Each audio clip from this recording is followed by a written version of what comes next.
Hi there, and welcome to the Third Impact Anime Podcast, where we talk about anime, video games, and conventions, with a healthy amount of existential dread mixed in.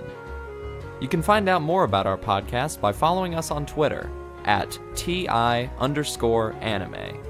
or just like us on Facebook to not see our posts, because that's just how it is now. Thanks again for stopping by, and enjoy the show!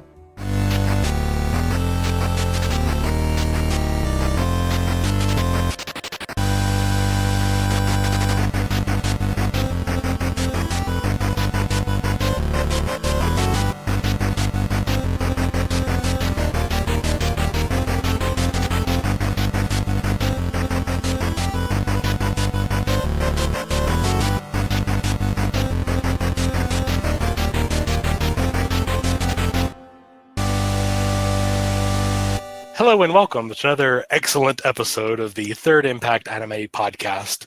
Today we'll be talking about the spring 2018 season of new anime coming straight from Japan, not kid stuff, and so on and so on.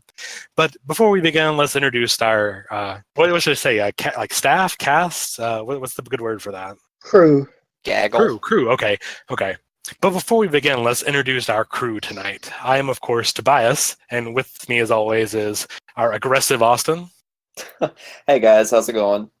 Tremendous Tori, Hello. who actually exists. I do. Ostentatious Andrew. Oh, thank you. I love you. Bodacious Bill. Heyo. And Saucy Sarah, who is joining us now for the first time. So, Sarah, let's go ahead, since you're new here. Let's go ahead and get introductions out of the way. Who are you? What do you do? Hi, I'm Sarah, also known as Unique Harmony or Uniharu. Online, I really like idols. That is my main deal. I mostly scream about them on Twitter. You can follow me at UniqueXHarmony there. And I'm really excited to be writing stuff and doing podcasts with Third Impact Anime now. Awesome. We are absolutely happy to have you. We always need some new, fresh voices for the podcast and the blog. So to a long and prosperous future. Amen. Yes. Bless. So this sort of leads into our next session here. Let's sort of give a recap of what we've all been doing and what games, what anime you guys have been watching lately, what all's been going on with your life. And Sarah, let's sort of continue with you. Well, recently I've gotten really into Bandori, which is Bang Dream. The English version came out a couple weeks ago, and it's sort of taken over my life a little bit because as soon as one event ends, the next one begins, and all the cards have really pretty art, and all the characters are really interesting and cute. Nice. Awesome. Bill, what have you been doing lately? I just finished all of Clannad, both the original series and After Story. I enjoyed it pretty well, excluding the ending to After Story to some degree, and the new Hearthstone expansion came out. Yay me. Nice. I know you're all about that Hearthstone. Yep. All right, Andrew, how about yourself? You also playing Hearthstone still? No, not as much anymore. Aw. I'm sorry, Bill. Sorry. It took you so long to get me to play Hearthstone, and I've just stopped. But, I get on every now and then. But these days, sadly, my norminess is coming out. I've been playing a lot of Fortnite, and I'm not happy about it. It's so much fun, and I hate that I love it. Well, okay. You have to live your best life. Yeah. So, Tori, I didn't even know you were still alive. What have you been up to? Unfortunately, I am still alive. So I have been working at Disney World still. But that's almost over.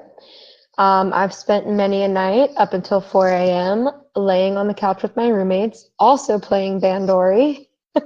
Hell yeah. I've gotten back into reading real adult books with no pictures. So novels, I guess we should call those, and not adult books. And I have been marathoning through Brooklyn Nine-Nine. So basically, in my time here, I've turned into a normie. Wow. Welcome to the... That's what happens. Side. Yeah. And Austin, what have you been up to lately, my friend? Well, first off, let me just give a context and a shout out to Sarah real quick. Sarah, I've known Sarah since high school, and she was probably one of those unintentional forces that helped me really fall into the rabbit hole of anime. So shout out to you, Sarah. Thanks for nothing. You're welcome. Thanks for ruining Austin's life. Apart from that, I've probably been more bad than good lately, as I've bought a stupid amount of anime VHS tapes lately because I suck and am terrible, and I've only watched like one of them, but because the local used media store got a whole bunch of anime tapes in, and one of them was the first volume of Gunbuster, which I don't own the original Gunbuster in any form.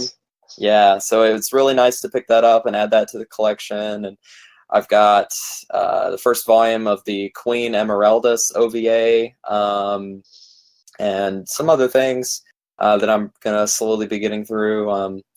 But today I wanted to put something on in the background, so I rewatched Ratatouille, and I hadn't seen that movie since it came out in theaters.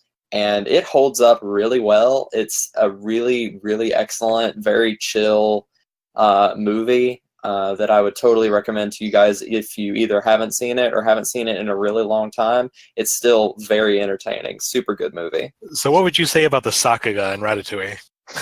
The Sakuga is pretty outstanding, but I think really the mech design is what really stands out of Ratatouille. Like Linguini himself doesn't look like any other super robot I've ever seen. Today on our podcast, we discuss how Ratatouille was the mecha anime that saved mecha.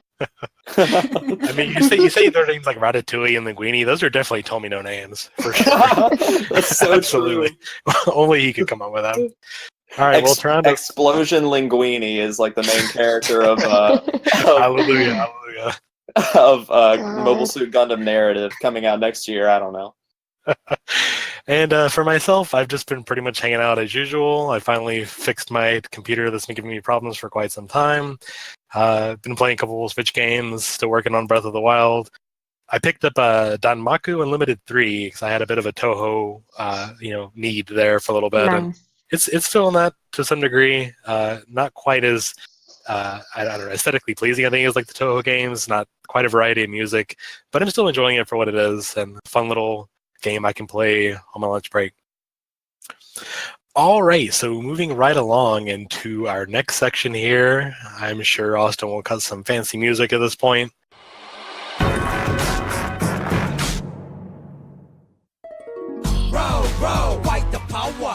Let's go ahead and give a quick recap as to the winter season, the one that just finished here a couple of weeks back. I know we did a podcast on that. Myself and Andrew and Austin sort of talked about some of the stuff we were planning on watching. So let's see where we stand with that now and see how far we actually got into that. So I think the one that we've all had most experience with collectively would be Laid Back Camp. Mm-hmm. Austin, you want to talk about that? Sure. For those of you who aren't aware, Laid Back Camp is a series about camping. It's very self-explanatory. But if you were wondering if it's the same kind of show as sort of like how K-On! Is about music, but it's not really about music, it's more about friendship and dessert. Laid Back Camp actually is about camping, and Andrew is probably our resident camping aficionado, so you can tell you a little bit more about it from that angle. But I finished it up. It was the only series that I continued to watch all the way through from last season because I was a very bad boy.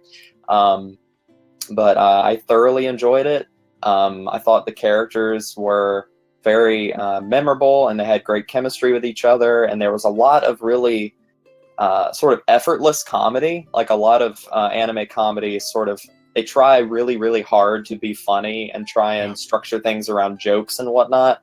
But Laid Back Camp does a lot of very, very funny situational comedy, and I think that's one of the things that made me enjoy it a whole lot. But yeah, I would agree with that for sure. Comparing it to the other big comedy series, Pop Team Epic from last season, I feel like you're right. It was very subtle. They didn't try to get in your face with the jokes.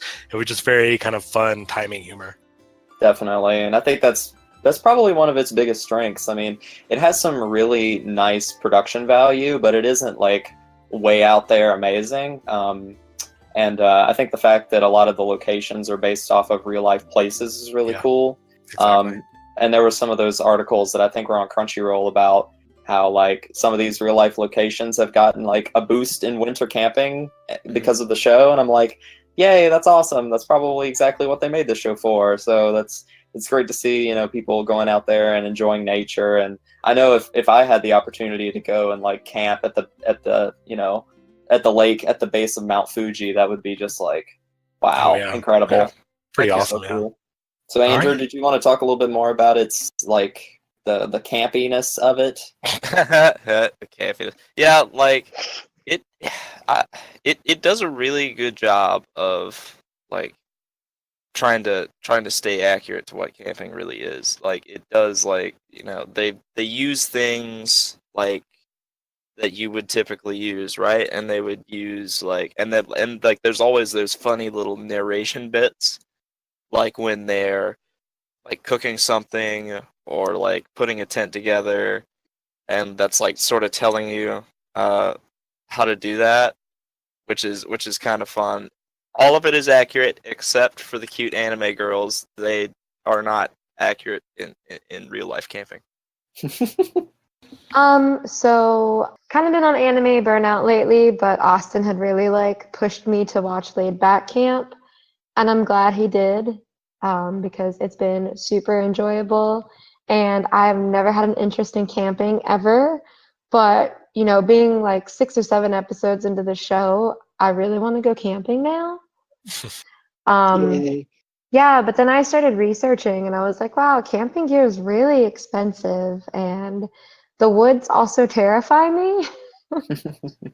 um, yeah, it's really cute. I love all the characters and like was mentioned before, I think the comedy is like really effortless and it's just really mundane interactions that they have that end up being super funny. So it's good and I love it. Sarah, how did you enjoy your layback camp? I found that it was not as boring as I thought it was going to be. Like initially, I was like, oh, a camping anime. This is going to be a lot of really pretty shots and a lot of absolutely nothing happening. But the characters are really cute and really energetic in a way that just breathes life into the series. And I feel like the animation is like pretty decent. Like it's kind of simplistic, but it's good for what it is. Yeah. And yeah. I really enjoyed the characters as well. Like I really enjoyed not Nadishko, but Rin, blue-haired Rin. girl. It's Rain really shot. Rin, yeah. I just really liked like she had this really like deep devotion to like the religion of camping. Like she just really enjoyed like this camping and would go every weekend, you know, even by herself. And she had this like she had all these little rituals and stuff that she would do, and I really enjoyed that aspect of her character. Then having Nadisco, you know, being her foil, I just think it worked really well for them as characters, as friends. okay. Yeah, I thought like it was funny how a lot of people talking about the show week to week would refer to like Reen's style of camping as Zen camping, and I'm like, that is a very apt way to describe that because it is very, like you said, sort of ritualistic for her, and she does it as like a sort of a communion with nature thing. And then Nadeshko and the camping club just come and they both ruin it and make it better for her. So it's kind of awesome. Yeah. And it goes to show you that doing things with your friends make them even more fun. Aww. Nope. No, never mind. I take it back. You're wrong. All right, so yeah, we're talking about that, Andrew. Let's talk about another series that you watched last season, Takagi-san. Tell us about that. Okay. Takagi-san is a show about these two like grade school kids. One kid is named the boy is named Nishikata, and the girl is named Takagi-san. You talked about this briefly in our spring 2018 preview podcast, Tobias. And at that point, I had not watched it, so I didn't have anything really to bring to the table at that point. So, but like I finished it, I think a couple weeks ago, and like, it just kept getting better as the series went on. Like it was a nice cute, like small relationship story about these two grade school kids. One that loves teasing the other, and the one that's trying to always get back at the girl. And it's, I think it's a very wholesome watch, and I think one of the better shows from last season. Yeah, Yeah. I only watched a couple. Oh, I'm sorry, Bill. Go ahead. Yeah, actually, I totally forgot. I also watched that series as well, and what I loved about it was this kind of fun cat and mouse game between them of trying to one up each other, where it kind of reminded me of like a Tom and Jerry cartoon to a certain degree. Yeah, I can see that. But it was also just a cute story about their relationship growing, and even though they teased one another, they really cared for one another. And you kind of get a tease near the end that makes me hope that there is another season of this, because I really enjoyed it. Yeah. Oh, and the other nice thing I liked about it was, unlike other sort of romancy type shows, there wasn't the show doesn't really have any fan service whatsoever, which was a nice change of pace. It was just about their relationship and their one-upping each other, which was really fun. Their relationship is the core of the show. And sort of going off that a little bit, I went back after I'd finished the series and caught up the manga on a totally legitimate website. Actually, I went to Japan and bought all up to the date Nice. volumes of the Takagi-san manga, and I read it all in Japanese. It keeps going, and like I don't want to tell you anything about it, just in case there's a second season. But it's a good show when you go back and you're just like, I need more. I want to go read the source material. Awesome. Okay, so another show that I was more heavily invested in the beginning of last season would be A Place Further Than the Universe. I wrote a couple of reviews on the site for the first 3 or so episodes, and I was really enjoying it. Unfortunately, I kind of just stopped watching most stuff week to week, so it just kind of, it kind of went by the wayside. But I've been trying to catch up alongside Eurocamp as well. So what did you guys think about Place Further? I know that Sarah, you were watching this as well, correct? Yeah. It was definitely a thing. I feel like there were a lot of moments that were supposed to be these really emotionally charged moments that I was supposed to like feel for and cry over and stuff, and it just didn't hit me in the way that it was intended to. Yeah. Yeah. I feel like... Sorry, go ahead. Oh, sorry. I mean, I feel like there were a lot of loose ends that were left at the end. Like you sort of see the main character going back home to her friend at home that she had issues with, but you don't really you get hints at things, but you don't really get the full story. Yeah. I like that you mentioned the emotional impact. That's one thing that Zach and Jake had touched upon at the Ancast, was that it felt like at every single episode, the finale was supposed to be this huge emotional moment with the rising song, and you're supposed to you're supposed to feel like the tears well up in your eyes, which works except when you don't do it every episode. And after listening to a podcast and watching a couple more episodes of those, it really does. Like every single episode is this huge, so that's the power of friendship. It was really with us the whole time, and it's just like it would work if they did it even every other or every third episode or something. But just it kind of hits you over and over and over again. That I kind of felt was a little detrimental to the series as a whole. But I enjoyed for what I've seen so far myself. I definitely will finish it. But I'm not really enthused for a second season or really anymore. No, and I don't really think it needs it. Like, there's still some loose ends, but I think it's fine where it's at. Like, we're good. Question. So, I've watched about a third of it, maybe. Do you still think it's worth finishing? I mean, how do you feel about it so far? I like it. Sure, go for it. I feel like it pretty much continues at a similar pace and similar feeling throughout the series. So like if you like it in the beginning, you're probably going to continue to like it. Okay, cool. I'll probably finish that up at some point then. Another thing that I noticed watching both that and Layback Camp at the same time is I feel like there's almost a perfect mirror between the two ensembles. So they both, both with Ren and what was her name? I was thinking of Shiranosuke, but that was Sword for Truth. Place Wow. further. It starts with SH. Place further in the universe. What is her name? A place further for the truth. Yeah. Shirase. Okay, yeah, Shirase. So let's start over here. But another thing I noticed in watching both Laid Back Camp and A Place Further in the Universe is their ensemble casts almost are perfectly mirrored. And that you have this serious person that's very like into the mission, into the goal, whether that's just camping a whole lot or going to Antarctica.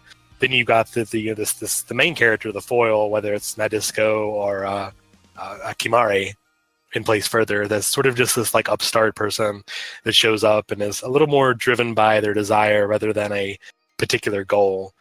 And they both also have those two secondary characters, which are really more secondary than the main two, but also have their own distinctive personalities and sort of fit together with that as well. A Place Further than Laid Back Camp. Man. That's going to be the crossover second season of both, where the camping girls go to Antarctica and they got to camp in Antarctica. Yes. Infinity War is not the biggest crossover of the century. Laid Back Camp. Yeah, I don't think we could talk about last season without at least mentioning Pop Team Epic. I'm pretty sure I'm the only person that actually sat down and watched it.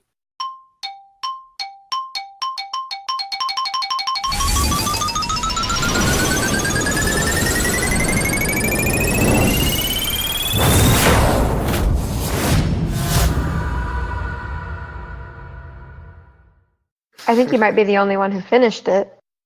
Okay, did you guys anyway watch at least some of it? I watched it I've on the seen clips wall on Twitter. at Ichiban Con. Oh yeah, you did. Just like everybody else. Yep. Yeah, and it's pretty much hit Twitter pretty hard and most social media. A lot of people are talking about it. I still think that it's definitely worth the watch. You kind of have to be into that comedy. But what I really liked about it was that it was good from beginning to end. A lot of us were afraid that it would just be kind of peter out after the first 3 or 4 episodes and just be kind of terrible or just not really great. But except for maybe a couple skits or near the end where I felt like they focused on more long form sketches rather than the short form, like manga panels. I really thought it worked up until the very end when there were a couple really off the wall gags that I had no clue they would throw in.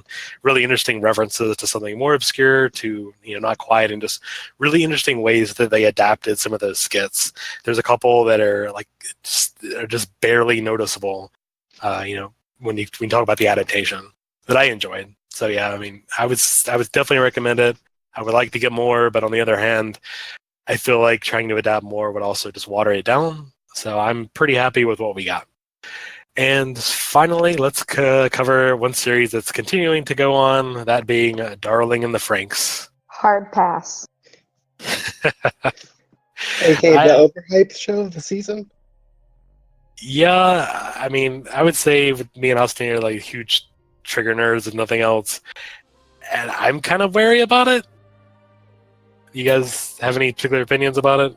I feel like I could do a whole podcast on my own about why this show pissed me off so bad. You can. It's fine. Yeah.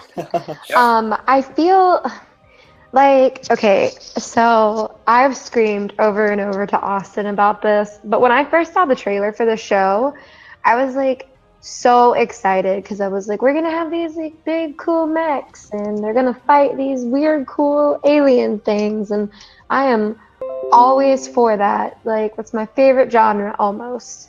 And then you get this weird like melodramatic romance with a good like NTR thrown in, and the characters just as it goes on seem to be kind of like and I don't know. It wasn't what I was expecting it to be. I was hoping they were going to do some metaphor about like, hey, don't put, young people that are underage in these weird compromising situations because it's uncomfortable for them. They're still figuring themselves out, and got none of that, unfortunately. Yeah, I feel like it wants to like be a modern version of Ava and focusing on like, you know, the awkward teenage sexuality, but it really fumbles every point that it tries to make and just very like ham-fistedly just like skips over these things, and it just becomes really, it just wastes all this really cool potential that it could be building up. Right, and that's what I was gonna say. I think the fact that it was so ham-fisted is what turned me off as well. Like, if they would have been more subtle and more interesting about what they were trying to go for, if that's even what they were trying to go for, I think I Yeah. could have taken it much better. Yeah. And I think that probably we'll see by the end. Apparently, the last couple episodes have been very reaction heavy, as a lot of people are talking about them, both in good and bad ways. And we're only halfway through the show, really. So I'm Right. hoping it'll pick up, maybe. I don't really have high hopes at this point. I hope at the end we get more of a breakdown of, like, because it's a co production with A1 Films as well, A1 Pictures. So I kind of want to see a breakdown of who really did what. I know there's a lot of really good trigger animation that does look good, and maybe not their best work, but it was really good in the few episodes I've seen at the beginning. But yeah, I kind of, I want to give it a chance. I hope it'll come around, but I'm also not really looking forward. I'm not really holding my breath for it. Right, and considering like episode 16 or 17 comes out soon, I don't think they're gonna redeem it because it's what, 24? Yeah, it's 2 seasons here, so we've still got a little bit left. I think it'll be 26. Yeah. Yeah, probably. Just based on what Tori's been saying, kind of what the group has been saying about Darling and Franxx in general, I have this overall feeling with Trigger where I want to love their work, and I think they're really good when they're in a short form format, kind of like Lulaco or Ninja Slayer. But it seems to me when they're in a longer form show like Darling and Franxx or Keys Diver, which they also did, they seem to not really hit it. They seem to. It's usually more of a miss than a swing. Now, I know Girl Logan was a big hit, and Little Witch Academia is also really good, but they seem to be really 50 for 50 on their longer form shows. And I'm just wondering, because they're so focused on the animation and the visuals, where character seems to usually falter, maybe they should just stick to shorter form shows as their kind of their go-to. What do you think, Tobias? I would not disagree with that for sure. Yeah, I can see where some of their more serious drama-filled series, like Darling and like His Niver, just kind of don't really hit the same level as like Kill la Kill or even Gurren Lagann did. I would definitely agree that their forte is crazy frenetic animation. They have gone on record as saying with after Kill la Kill came out that Kill la Kill is about a 7 out of 10 for how crazy they want to get, and they really want to turn it up to 11.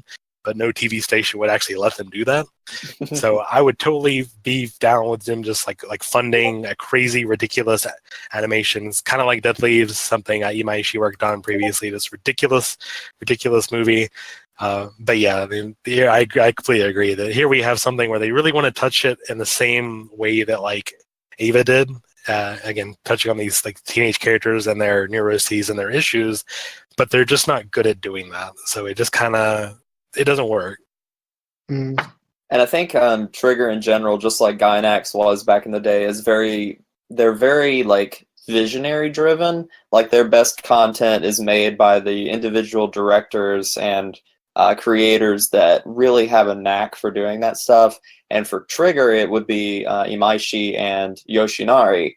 But there are other productions that haven't involved them so heavily on like the like direct creative control sort of conceptual execution and all that stuff have just not been as strong.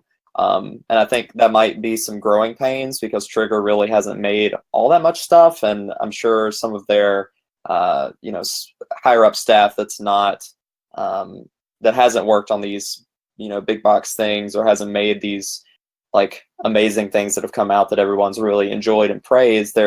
They got some time to they need to gives some chances to catch up, and maybe Darling in the Franxx is just like a stepping stone towards something bigger for people that are not either Imaishi or Yoshinari. Yeah, and touching upon, like, you mentioned Gurren Lagann. So Gurren Lagann, while animated by the people that would be Trigger, the story itself was written by, Mr. Kazuki Nakashima, who had previously worked on scripts for 080 Rocket, Re Cutie Honey, and he was a playwright as well. So he's actually coming up from just a anime nerd perspective, but also just a general screenwriter. He did Gurren Lagann. I think his next work is working with Trigger on Promare, which we'll see at the end of the year or beginning of next year. So I think if we're waiting for good storytelling from Trigger, may want to just hold out for Promare. And that's another Imaishi directed thing, right? Yep, Imaishi and Nakashima, we're working on that. So it should be the most similar to Gurren Lagann, hopefully at the end of the day. Yes. All right. Does anyone want to touch upon anything else from last season? I do, if everyone's okay with that. Yeah, Sure. Yeah. I watched the Basilisk sequel that took 10 years in the making. If you guys paid attention to any of our winter reviews, I reviewed the first 2 episodes of the Basilisk sequel on the site. I watched the original Basilisk back in the day in 2005, 2007. I think that's when it came out. Something like that, yeah. Yeah, and I really enjoyed the original series. Now, when I first tried to watch it, it was a real struggle because, one, it's been over 10 years since the original series, and it's a sequel. It's not a prequel, and so it's a continuation of what had happened, and they tried to catch people up to speed, but it felt like they were just doing info dump every 5 minutes, and the animation quality seemed to just, after the first episode, just dip really poorly, which was disappointing. I kind of wish that they had, if they were going to do a sequel, they would have done it maybe 2 or 3 years after the original series, when it was more fresh in people's minds. Because I haven't seen anyone on Twitter or anyone on forums really talk about it, because it kind of got lost in the ether from what I've seen. Maybe I'm wrong. I had very little experience with anything with Basilisk. I recall the original series coming out, but haven't really caught up or really much interested for that. The original series is really good. It's a mixture of Romeo and Juliet with crazy ninja powers, with some really cool action scenes. And the second one tried to recreate that, but I felt like, one, because it was trying to be a continuation, it didn't really work out, and the animation quality just wasn't there.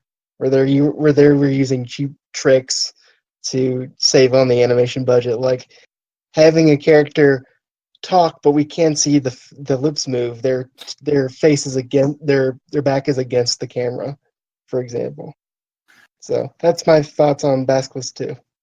All right, let's go ahead and move in on to Twitter questions. We've got a couple of those before we move into our main segment. Starting off from @swooshbear742, which I think some of us know personally. I will. They will. Will sounds like a cool guy. His question is, any thoughts on Steins Gate Zero? So I have thoughts on Steins Gate Zero. My thoughts on Steins Gate Zero are these. I have not watched it yet, because I'm very attached to that English dub, and it does not come out until next week. So ask again later, dearest Will. Yeah, we'll have to talk about that later. I actually haven't seen Steins Gate, the original. Oh, man. I know. I keep stuff. hearing. I know. I at first I ignored it because it has that weird anime name with the semicolon in it, which is made my eyes gloss over. But I hear There's a reason for that. Yeah, I've heard all of that word semicolon word series that studio puts out are actually decent. Chaos Head, I believe, and Robotics Notes are actually decent. Well, Anybody, What? any thoughts on that? I think Tori's actually seen it, but Chaos Head is the one that everybody's just like, ugh. But I think Robotics Notes is pretty well liked. I didn't watch it personally, but Steins Gate itself is one of my favorite series and has probably one of the best English dubs ever. Bill can attest to this, that it is a very, very slow first half. Yes. But I always follow that up with well, yeah, the first half is really slow. It feels like it'll take you like a year to get through it. But once you reach episode 12, you'll watch the next 12 episodes in about 45 minutes. So it's one of those shows, and I know that's a lot of commitment to ask for people, but Steins Gate is a really good sort of like very grounded in real world stuff, like science fiction show. Like there's not really a lot of fantasy about it. Like all of the sci-fi elements are very rooted in like conspiracy theory stuff and like internet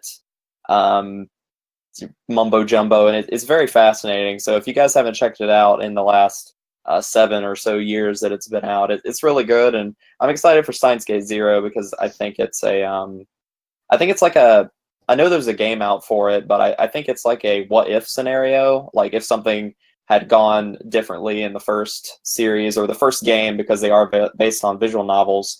Like this is what would happen. So I'm really, really hyped for Steins Gate Zero, but like I said, I'm just waiting for the dub. Isn't that the one that has Dr. Pepper in it? Yes, Absolutely. it What is a the beauty. the smart drink for smart people. So the original, is that still on Crunchyroll or Verve? Or? Yeah, it's pretty much everywhere. It's on Crunchyroll, Funimation, Verve, all that stuff, and it's a Funimation dub, so it has like J. Michael Tatum is the main guy, and he also wrote the show, and he's a very good script writer, and the whole cast is really good, so I like it a lot. Cool. Yeah, with the new series, I'll have to escalate my plans to actually watch it. I've heard, like I said, nothing but good things, so it's on me. Yes. All right, so moving right along then, we have another question from @Quackbar, which I think we also know, maybe? Yes. Hi, Dylan. Hey, Dylan. Hey, Dylan. Sounds like a pretty cool guy. This, I think, is more for Bill. Favorite One Piece character? There's too many good One Piece characters to name, so I'm gonna cheat. Okay, so I'll be really quick with this. Favorite villain, Don Flamenco. Favorite Straw Hat crew member is Robin. Favorite overall character is Captain Buggy because he's the Team Rocket of One Piece. He himself is the whole team. Pretty much, but he keeps getting into higher levels of positions, even though he's very bumbling and a complete idiot. I haven't seen much of One Piece, but I think my favorite character is definitely Boruto's dad. Yeah. Controversial. Definitely. All Right, right. you Anybody guys. want to comment on One Piece? I don't know who all's seen it. My favorite character is Luffy. I don't know. He's on the cover. I haven't seen One Piece. He's a pretty cool guy. idea. Seems like a stretchy boy. All right, then. Moving right along, we have two from our good friend Basil down in Huntsville. Hi, Basil. First one here. How is the high dive service? And I think All right, you guys guys want me to be on my soapbox for High Dive? you Um, have Sure. 30 seconds. All right, so High Dive is awesome. Done.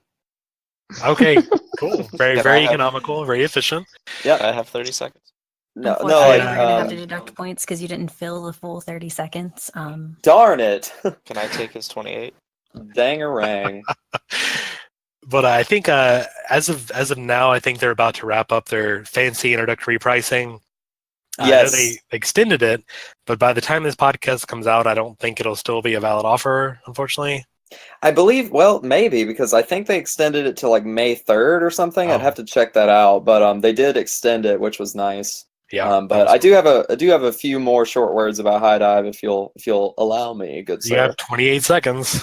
All right, so High Dive is, if anybody doesn't know, it is Sentai Filmworks' like proprietary streaming service, and in terms of features, like compared to the main like anime streaming services like Crunchyroll, Funimation, VRV, and whatnot, this one probably has the most features. It may not have the most like premier content because it is almost exclusively like Sentai Filmworks stuff and like all of their other subsidiaries like Kraken and Made in Japan and all that stuff that is still like in the Sentai sphere. So if you're a really big fan of all of that content, definitely check it out. In terms of like how it's mechanically designed, I really like it. It has this weird feature that I never thought I would enjoy, where you can speed up and slow down the speed of the episode, which is kind of crazy.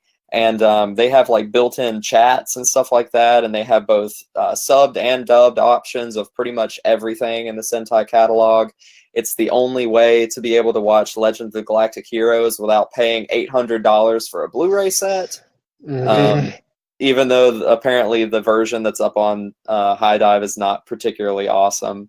So, yeah, I really enjoy High Dive. I haven't watched a whole amount of stuff on it, but the stuff that I have watched on there, like, the most recent thing I watched was The Dragon Dentist, which I thought was really good. And they have it up on there. And that's a more, like, Sentai dubs for me are very hit or miss and mostly miss, but the Dragon Dentist dub was, I thought, really good. So I'm glad that they've stepped up their game for that. And yeah, High Dive's really awesome. And if you can get it for that $3.99 a month for the next 2 years, that's totally worth it.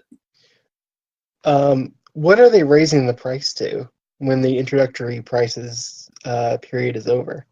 I don't think they've said, but it'll probably be another tiered thing. Like right now they've got tiered pricing as it is. But it'll probably be something like, I don't know, starting price like $6.99 or something. Yeah, surely it can be more than Crunchyroll, like that much more than Crunchyroll. Yeah, I feel like it probably won't be. Surely. I've been using it to watch Claned, and overall, I think it's really good. Their player doesn't crash on me. You can very easily switch from dub to sub, no problem. And my only issue, if you're looking into getting High Dive, is, like I said, their catalog is very small compared to Crunchyroll or Verve. So if you're interested, look at the titles Sentai Filmworks has, and if you're interested in streaming, if you're interested in watching those shows, I would highly recommend it. A lot of Sentai Filmworks' licenses are skew towards older shows, like Clanad and Air. I think they also have Ninja Scroll and a couple other things. But they also have some popular stuff, like Akame ga Kill is one that comes to my mind at the moment. So they have a good wide selection of stuff. I highly recommend High Dive. My only annoyance is, and Flying Wish. My only annoyance is, while it's good that they have security where you have to enter a password and a PIN number, having to remember the PIN number can be very frustrating. Yeah. And they're the only place where you can watch the Big O, which is cool. Because I know some people have nostalgia for that series, and they've got a bunch of older franchises on there, like Zabungle and Dunbine just came out on there, and Battle of the Planets and a bunch of the Gatchaman stuff, and like Space Adventure Cobra, the TV series, and a bunch of a big eclectic selection. Yeah, if you're a fan of like Discotheque or the stuff that Nozomi puts out, I would check out High Dive. Indeed. All right, so moving into our last Twitter question there, last one again from Basil. Do you fear CG bears? I fear no CG animal. Now, this is, of course, a reference to Golden Kamuy, which we'll talk a little bit about later. I don't say that I fear them in the primal sense, but there is a cosmic horror that surrounds bears in Golden Kamuy. It's pretty disturbing. Let's touch upon it later here again, but yeah, the bears. Unbearable. Yeah, they're pretty unbearable. Yikes. All right, so we'll go ahead and take a quick break here, and we'll be back with actually talking about the spring season.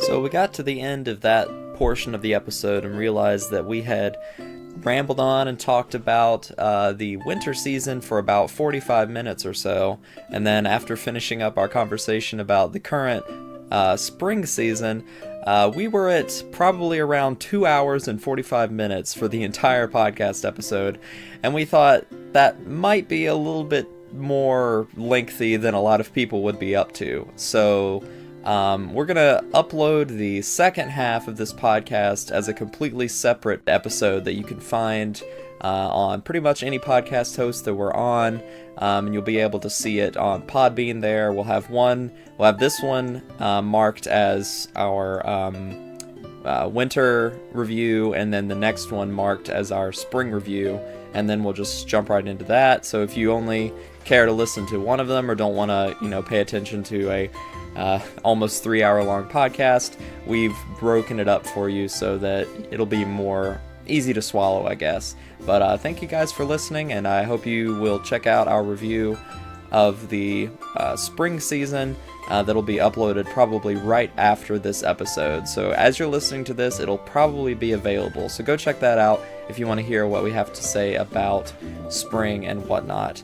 And if you guys want to follow us, as always, we are on Twitter at TI_anime. We're also on Facebook at facebook.com/thirdimpactanime. You can find updates about everything that we do and interact with us directly on those sites most easily.